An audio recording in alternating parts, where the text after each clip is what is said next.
what she said. She's magical, mystical, a powerful wonder girl. Well, with summer just around the corner, you may be spending a lot of time by the water or in a boat. But have you heard of electric shock drowning?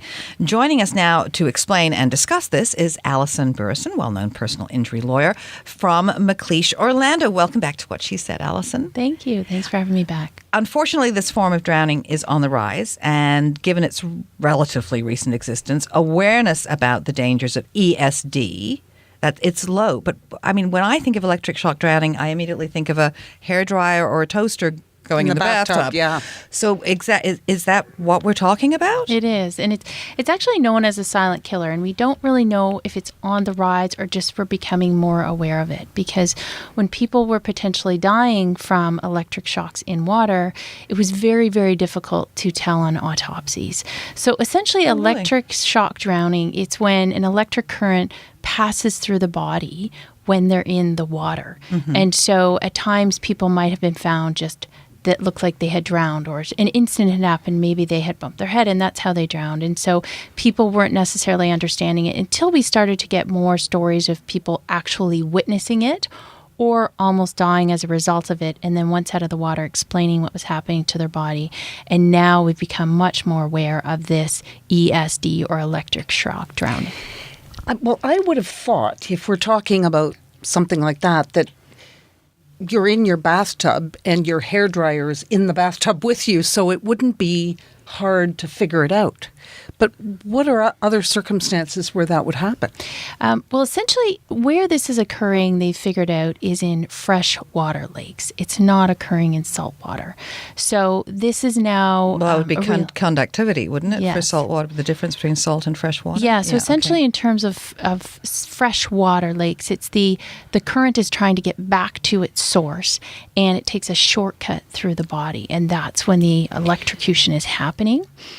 But the source necessarily could be multiple sources. So in cases where they've fully identified someone has either almost drowned or fully been killed from electrocution, the source has been, for example, a damaged wire on a powerboat at a marina, or in one case, an underground wiring, and then went to the outdoor switch box that was partly filled with water. So it's not something you could see, but that's the source of the electricity in and around the area where the person received the shock. So that's never occurred to me, that in a huge body of water, I don't know how close you have to be, but Well, I think didn't they change the law only quite recently that you have to have a GFI, a ground fault interrupt circuit, if it's anywhere near water at a cottage or on a dock? Yes, that was recently in 2016. So the Ontario Electric Safety Code mandated that for all, not just commercial and marinas, but also cottages to have a ground fault circuit. And then there's other safety precautions you can take. But you're right. I mean, you're generally speaking, you're going to experience this potentially near marinas and near docks, because that's where there might be a source of electricity that could be damaged or come into the water area. So it's not a boat. Or a boat. It's not all necessarily in full open water where you're going to experience this. Oh, now this is something else we can worry about. That's what I'm here to do. Born warrior. Just before the going long weekend. swimming. My goodness, there could be. But there are different. Now, obviously, there are different levels of water, and they would have different effects. But I mean, I'm not sure what 1 MA perception level that gives you a slight tingling sensation is, and then 5 MA goes all the way up to 2,000 plus, which would be cardiac arrest, internal organ damage, and severe burns, probable death. Yeah. So do we have any idea between like 1 MA and all the way up to 2,000?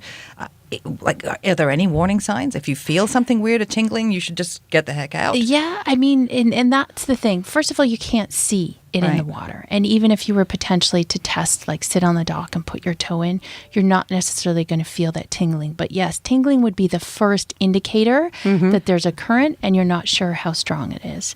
So for example, a low level current, that might just cause muscular paralysis. And then eventually, hopefully someone could see you struggling, they could pull you out. But you want to be able to pull them out with a plastic pole. You don't want yourself to jump in. If no one sees you struggling, that leads to drowning. The high level current can lead immediately to electrocution. But what is a high level or a low level? The best way to give you an example is 100 milliamps in the water. Milliamps, okay. Is equal to about 1/3 of a 40-watt light bulb. And that is a high level current. So that's really how low all of those ranges are that you're talking about that could lead to a fatality. It's not a lot. And yet it would be hard. I mean, I'm trying to wrap my head around how far away would I have to be? I mean, how do you keep yourself, your children, your loved ones safe? If you go into a body of water, you don't know if a mile down the road somebody's got how far does it travel?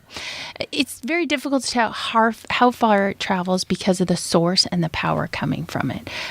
The first question is, how do you keep them safe? First of all, you're going down for the long weekend this weekend. You're wanting to open up your cottage. The first thing all the kids want to do is they want to jump in the water.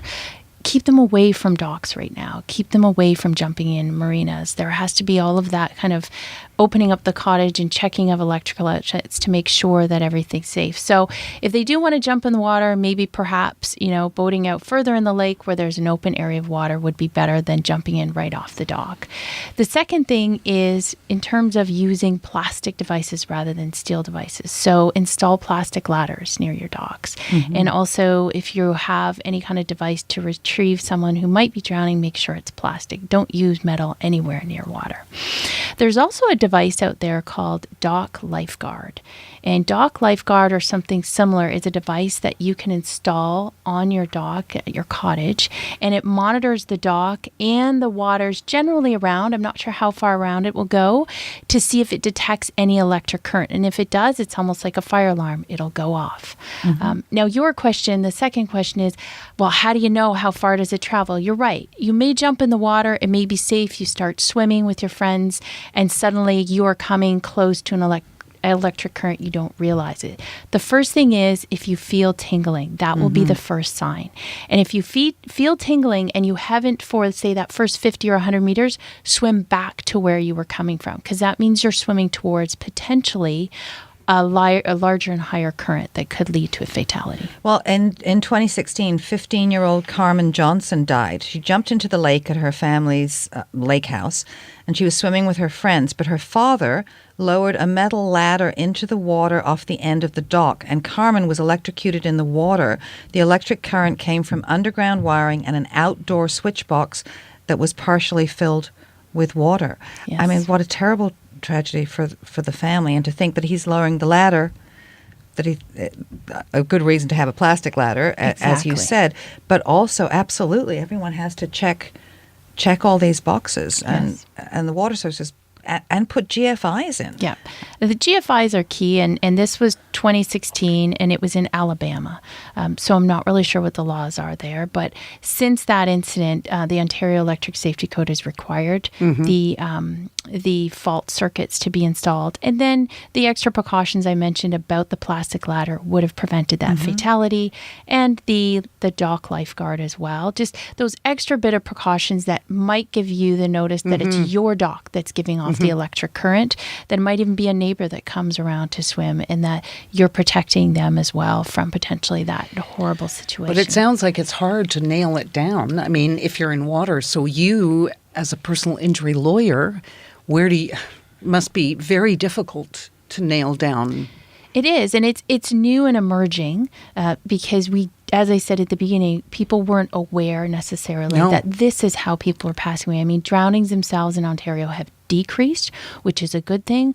But normally it's pegged on someone not being able to swim or potentially an accident that resulted in them losing consciousness. So now that there's more awareness that this potentially could be the cause, there is more an onus as well on cottage owners to make sure they have the ground circuits installed and make sure they have the extra safety precautions. Now, you've written a blog, which is up on our website. And how can people get in touch with you if they want more information? Well, you can go to McLeish Orlando website, Alison Burson, and I'm on Twitter as well. And any questions, please feel free to reach out to me on social media. Well, she said